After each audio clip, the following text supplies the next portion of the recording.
नमस्कार, आप देख रहे हैं दैनिक भास्कर उत्तराखंड उत्तर प्रदेश में। हूं आपके साथ सपना पांडे। आइए डालते हैं एक नजर उत्तराखंड उत्तर प्रदेश की खबरों पर।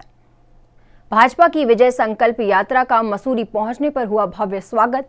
कई दिग्गज नेता रहे मौजूद। भारतीय जनता पार्टी की विजय संकल्प यात्रा का मसूरी पहुंचने पर भव्य स्वागत किया गया।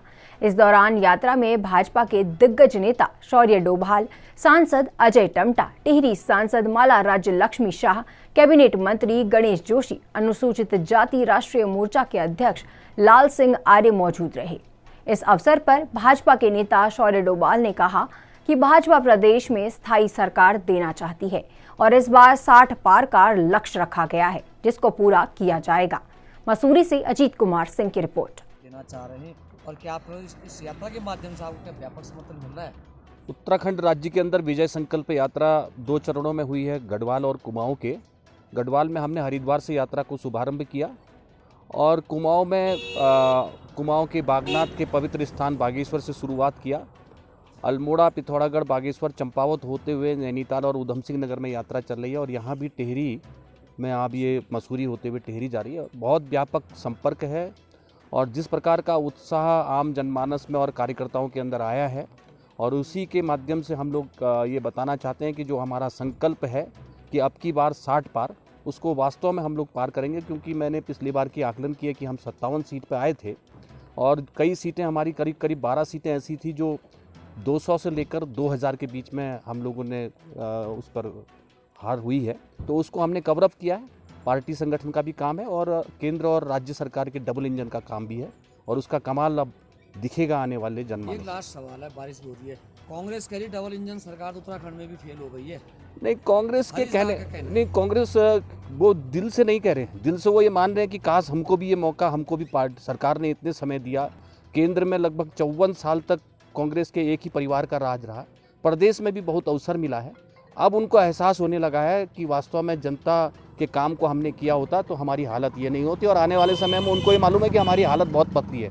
हरीश रावत जी की बात करते हो तो मैं उसी लोकसभा क्षेत्र से आता हूँ और उस लोकसभा क्षेत्र में लगातार उनको हार मिली, उनके परिवार को हार मिली है और उनकी हार के कारण ही उनको ये पूरे प्रदेश को वो किस दिशा को ले जाना चाहते हैं, क्यों भटकाना चाहते हैं, स्वयं वो अपने जन्म स्थान से ही आकलन कर लें। ठीक है बस। भारतीय जनता पार्टी की ये विकास यात्रा, संकल्प यात्रा पिछले 7 वर्षों में नरेंद्र मोदी जी ने इस उत्तराखंड के विकास और जन कल्याण के लिए जो काम किया है, भारतीय जनता पार्टी की उत्तराखंड की सरकार ने उत्तराखंड को सभी राज्यों से आगे ले जाने के लिए जो कल्याण विकास के रास्ते तय किए हैं, इस संकल्प यात्रा के माध्यम से लोगों तक बात पहुंच रही है और हमने जो किया है उसके आशीर्वाद के रूप में जनता हमें उत्साह के साथ आशीर्वाद दे रही है। क्योंकि मैं कल से यात्रा में साथ में हूँ, मैं देख रहा हूँ कि नौजवान, महिला, पुरुष, गरीब, अनुसूचित जाति के लोग बड़ी संख्या में आकर सभा में एकत्रित हो रहे। उनके चेहरे की चमक, उनके चेहरे की मुस्कुराहट बताती है कि उनका साथ भारतीय जनता पार्टी के साथ है। सर, 5 राज्यों में चुनाव होने वाले हैं, सारे पार्टियां जो है अनुसूचित जाति के वोटरों को लुभाने की कोशिश कर रहे हैं, तो आपको लगता है कि आपके साथ होंगे सारे? मुझे लगता है अनुसूचित जाति के साथ कांग्रेस ने सदैव धोखा किया है, छलावा किया है। भारतीय जनता पार्टी के प्रधानमंत्री और मुख्यमंत्री ने ईमानदारी से अनुसूचित जाति के कल्याण, उनके महापुरुषों का सम्मान और उनके विकास के, गरीब विकास के रास्ते केवल भाजपा ने खोले हैं। कांग्रेस ने तो दलितों को सदैव धोखा दिया है। हम अपना यही कहना चाहिए कि आप लोगों के माध्यम से कि हम जनता में जा रहे हैं अपने 4.5 साल के कार्यकाल को लेकर और अपने सेंटर और स्टेट के कार्य को लेकर, और हम जनता से आशीर्वाद मांगेंगे कि हमको एक और मौका दिया जाए कि जो हम काम कर रहे हैं वो हम करते रहें। सर, विपक्ष लगातार हमलावर है कि 5 साल में बीजेपी ने कुछ नहीं किया, मुख्यमंत्री बदले हैं, विकास के नाम पे जीरो है, कुछ नहीं होगा इस यात्रा में। इस बात का जवाब हम इस इलेक्शन के बाद देंगे। सर, प्रधानमंत्री नरेंद्र मोदी लगातार काम कर रहे हैं, किस तरीके से देख रहे हैं सर? अगर बात करी जाए, अभी आए थे उत्तराखंड, 18,000 करोड़ का पैकेज देके गए। हाँ, तो देखिए, हम इस देश को निर्माण की तरफ और मतलब मोदी जी की सरकार इसको कॉन्स्टेंटली हम उस डायरेक्शन में काम कर रहे हैं, नए भारत का निर्माण कर रहे हैं। उसमें उत्तराखंड की भी एक बहुत अहम भूमिका है। हर 5 साल में एक जनतंत्र में हम जनता के पास जाते हैं और अपने काम का ब्यौरा देते हैं और आगे की प्लानिंग करते हैं कि हम उसको कहाँ लेके जाएंगे। तो हमारे को लगता है कि हम इस काम पे जो कर रहे हैं इसको हमें करते रहेंगे और इसीलिए मोदी जी बार बार आ रहे हैं अपना मैसेज जनता को पहुँचाने। सर, उत्तराखंड में जो है विधानसभा चुनाव है, भाजपा क्या लक्ष्य लेके चलेगी, क्या लक्ष्य रहेगा इसमें भाजपा? नहीं, आपको पता है इस बार 60 पार, मतलब पॉलिटिकल सेंस में तो ये लक्ष्य रहेगा कि हम एक स्टेबल स्थायी सरकार दें और उत्तराखंड में दोबारा से सरकार रिपीट करके आए। जो एक पुराना ट्रेंड है जिसको तोड़ें कि एक बार इस सरकार वो सरकार, जो कंटिन्यूटी ऑफ पॉलिसी होती है, कंटिन्यूटी ऑफ एग्जीक्यूशन होता है, उसको कब उस पर काम करते रहें। तो एक तो पॉलिटिकल ऑब्जेक्टिव तो ये है और ऑब्वियसली जो गवर्नमेंटल ऑब्जेक्टिव है वो तो रहेगा कि हम जो डेवलपमेंट का काम है जो हमने किया है, हमने एक साफ शासन दिया है, एक क्लीन गवर्नमेंट दी है, उसके बेसिस पर हम अपना डेवलपमेंट का काम आगे बढ़ाते हैं। अरविंद केजरीवाल कल आए थे और उन्होंने जो रिटायर्ड सैनिक है उनको सरकारी नौकरी देने की घोषणा करी है। लगातार कई घोषणाएं वो उत्तराखंड के लिए कर रहे हैं, किस तरीके से देखें? देखिए, ये मेरा व्यक्तिगत मानना ये है, मैं किसी और पॉलिटिकल पार्टी के बारे में टिप्पणी नहीं करना चाहता, पर मेरा अपना व्यक्तिगत मानना ये है कि इस तरह के पॉपुलिस्ट अनाउंसमेंट्स जिसका कोई आपका ट्रैक रिकॉर्ड नहीं है, उसकी शेल्फ लाइफ बहुत छोटी होती है। ठीक है, आप जाइए, देखिए, लोगों में अनाउंसमेंट करिए, धीरे धीरे आपकी अपनी क्रेडिबिलिटी डाइल्यूट होती है। तो आप जिस तरह के अनाउंसमेंट करते रहते हैं कि हम ये बांट देंगे, वो बांट देंगे, मुझे नहीं लगता कि उत्तराखंड की जनता यहाँ जिस तरह की यहाँ की जनता है वो कुछ बांटने के लिए मांग चाहती है। वो एक डेवलपमेंट चाहती है, अपने बच्चों के लिए एक नया भविष्य चाहती है, एक ब्राइट फ्यूचर चाहती है। उसके लिए एक्चुअल काम करना पड़ेगा। Thank you sir. हरिद्वार से शुरू हुई इस यात्रा को अपार जन समर्थन मिल रहा है। ठंड के बावजूद इतनी भारी संख्या में लोग यात्रा के स्वागत के लिए यहाँ पर आए हैं। इसका मतलब ये संदेश जाता है कि 2022 में फिर पुष्कर सिंह धामी की भारतीय जनता पार्टी की सरकार बनने वाली है, नरेंद्र मोदी जी के आशीर्वाद से। और अपने 5 माह के शासनकाल में हमारे युवा मुख्यमंत्री पुष्कर सिंह धामी ने एक संदेश देने का काम किया है, जनता के बीच में एक भरोसा पैदा करने का काम किया है कि इस प्रदेश का अगर विकास कर सकती है तो भारतीय जनता पार्टी की डबल इंजन की सरकार कर सकती है। इसीलिए यात्रा को अपार जन समर्थन मिल रहा है। जहाँ भी जा रहे हैं आम जनमानस इस यात्रा का स्वागत करने के लिए आया। आप देख रहे होंगे कि एक छोटी सी जगह पर मौसम में बहुत ठंडक है, उसके बावजूद बड़े उत्साह से लोगों ने यात्रा का स्वागत किया है। मैं उनका भी आभार व्यक्त करता हूं। और मैंने कहा है कि हम भरोसा दिलाते हैं, जो 60+ का नारा भारतीय जनता पार्टी ने दिया है उसकी शुरुआत मसूरी विधानसभा से होगी। ये संदेश भी हमने यहाँ पर देने की कोशिश की। नानकमत्ता के चौहरे हत्याकांड का हुआ खुलासा। लूटपाट के इरादे से की गई थी हत्याएं। 6 दिन पूर्व नानकमत्ता में ज्वेलर व उसके 3 परिजनों की हत्या के मामले का पुलिस ने खुलासा किया है। पुलिस ने मृतक ज्वेलर के दोस्त और उसके 3 साथियों को हत्या के आरोप में गिरफ्तार किया है। तो वहीं बताया जा रहा है कि लूटपाट के इरादे से हत्या की गई थी। साथ ही हत्याकांड का खुलासा करने वाली टीम को डीजीपी ने 10,000 व नानकमत्ता विधायक प्रेम सिंह राणा ने 11,000 का नकद पुरस्कार दिया है।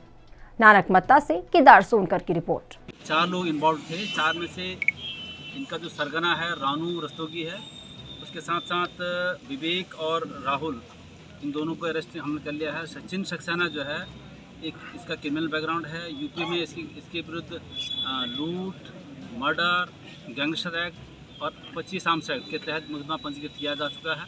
ऐसे अब इसका आपराधिक इतिहास है, उसको भी हम बहुत जल्दी उसकी अरेस्टिंग करेंगे। इसमें जैसे लूट की घटना, लूट कारित करने की दृष्टिगत ये मामला किया गया था, इसमें 40,000 के लगभग पैसा बदमाशों ने इन लोगों ने ले लिया था। उसमें 35,000 की हमने रिकवरी कर ली, बरामद कर लिया है। और घटना में प्रयुक्त वैगनार जो आला कत्ल है, कुनाल कपड़ा हमने बरामद कर लिए हैं। डोईवाला में गन्ने का भुगतान न होने पर आक्रोशित किसानों ने शुगर मिल के गेट पर की तालाबंदी। ईडी से मिलकर शीघ्र गन्ना बकाया भुगतान करने की मांग। शुगर मिल डोईवाला को चले लगभग 1 महीने से भी ज्यादा हो गया है, लेकिन सरकार ने किसानों का गन्ना भुगतान अभी तक नहीं किया है, जिसके चलते आक्रोशित किसानों ने आज मिल के गेट पर तालाबंदी कर अपना आक्रोश जताया और शीघ्र ही गन्ना भुगतान करने की मांग की।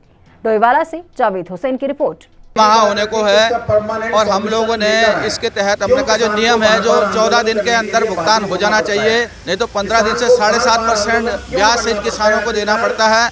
हमारा किसान खाद बीज मोल लेता है तो सोसाइटी से कर्ज लेता है तो उसे ब्याज देता है। अभी बैंकों का ऋण है, किसानों का मार्च पानी चल रहा है, बिजली पानी का बिल है, लेकिन हम लोगों ने जो 24 तारीख को इनको दिया था लेटर, हमने कहा 3 तारीख तक भुगतान नहीं किया गया तो हम आंदोलन करेंगे, तालाबंदी करेंगे। उसी के तहत हम यहाँ बैठे हुए हैं और जब तक हमारी मांग पूरी नहीं होगी, जब तक शासनादेश नहीं होता, हम यहाँ से उठने वाले नहीं है। किसान संयुक्त किसान मोर्चा के नेतृत्व में हम लोग आज डिसीजन होकर जाएंगे कि हमारे को कब भुगतान हो रहा है, इसी के तहत यहाँ से उठेंगे, नहीं तो किसान उठने वाले नहीं है। फैक्ट्री चले हुए 1 महीना 10-12 दिन हो चुके हैं और हम 24 तारीख को पिछले दिनों ईडी साहब से मिले थे।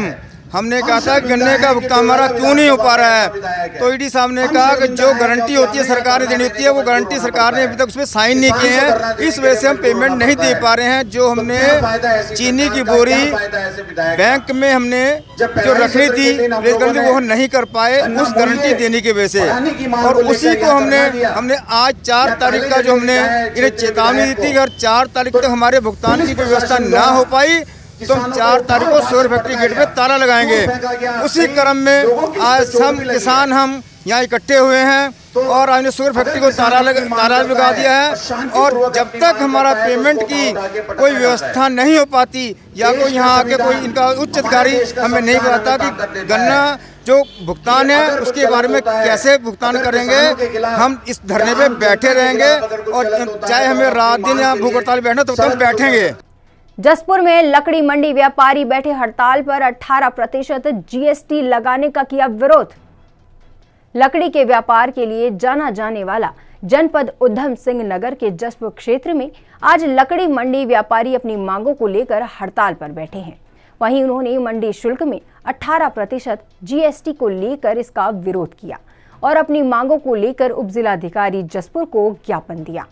जसपुर से डॉक्टर गुलाब सिंह राणा के साथ प्रदीप श्रीवास्तव की रिपोर्ट। तो हम उप जिला अधिकारी मैडम के यहाँ ज्ञापन देकर आए हैं। तो मामला ये है कि लकड़ी जो एक वन संपदा है उस पर मंडी शुल्क लगाया है सरकार ने, जो कि इंडिया में 29 राज्य हैं, उसमें से केवल 2 राज्यों में मंडी शुल्क लगाया है। ये 2 राज्य ऐसे हैं जहाँ लकड़ी का ही व्यापार होता है। व्यापार तो हिमाचल में भी होता है, व्यापार उड़ीसा में भी होता है, व्यापार एमपी मध्य प्रदेश में भी बहुत काफ़ी मात्रा में होता है। वहाँ कोई मंडी टैक्स नहीं है, केवल इन 2 राज्यों में मंडी टैक्स लगाया है, यूपी और उत्तराखंड में। जो इस लकड़ी पे शुल्क ये बनता नहीं है, क्योंकि ये लकड़ी एक वन निगम से खरीद होकर आती है। इसे आप कृषि को ना समझें। कृषि एक वो आइटम है जो किसान से लेके हम कोई सामान खरीदते हैं, उसे कृषि आप कह सकते हैं। उस पर शुल्क है जो किसान पैदा करता है, किसान अपना माल बेचता है, वो कृषि आइटम वो उसमें शुल्क में आता है। लकड़ी ये कृषि उत्पादन नहीं है। अगर ये कृषि उत्पादन सरकार मानती है लकड़ी को, तो इस पर जीएसटी 18% क्यों लगाई? फिर इस पर अगर कृषि मानती है तो 5% लगाए सरकार। इस संबंध में हम आज मंडी सचिव साहब को ज्ञापन दिया और उपजिलाधिकारी को ज्ञापन दिया। तब तक हमारी ये धरना जारी रहेगा जब तक ये शुल्क हमारे ऊपर से न हट जाए। ये हमारी बात है। हम शासन प्रशासन को आगाह करते हैं कि इस शुल्क को वापस ले, क्योंकि ये लकड़ी 18% शुल्क दे रही है लकड़ी पे। ये लकड़ी मंडी मोदी जी का नारा है कि जब एक देश और एक टैक्स तो फिर ये अन्य शुल्क क्यों लगाएं इस लकड़ी पर? हम इसके खिलाफ कोर्ट जाएंगे। कोर्ट का रास्ता है, अगर सरकार हमारी बात नहीं मानती है तो हम इसके खिलाफ कोर्ट जाएंगे। हम पीएम साहब को भी एक खत लिखेंगे, उन्हें भी ज्ञापन पहुँचाएंगे कि हम इसके इस काले कानून के खिलाफ है, ये कानून वापस ली जाए। व्यापारी थे, उनके द्वारा मुझे ज्ञापन दिया गया था। उनका ये कहना था कि सरकार द्वारा जो मंडी शुल्क बढ़ाया गया है उससे उनको काफ़ी नुकसान हो रहा है और 18% का जीएसटी का शुल्क लगाया गया है। तो इसी के उपलक्ष्य में उनके द्वारा मुझे ज्ञापन दिया गया था और यहाँ पर थोड़ा धरना प्रदर्शन भी था। तो मेरे द्वारा उनको सलाह दी गई है कि एक बार अपनी जो बात है प्रत्यक्ष रूप से आप सरकार के सामने भी रखिएगा, और साथ में मैंने उनका ज्ञापन भी ले लिया है और जो कि तत्काल ही प्रेषित कर दिया जाएगा। बुलेटिन में आज के लिए बस इतना ही। जाने से पहले एक संदेश। कोरोना संक्रमण अभी खत्म नहीं हुआ है, तो इससे बचे रहने के लिए समय पर वैक्सीन लगवाएं, मास्क पहनें, सामाजिक दूरी का ध्यान रखें और बाकी खबरों के लिए देखते रहिए दैनिक भास्कर उत्तराखंड उत्तर प्रदेश।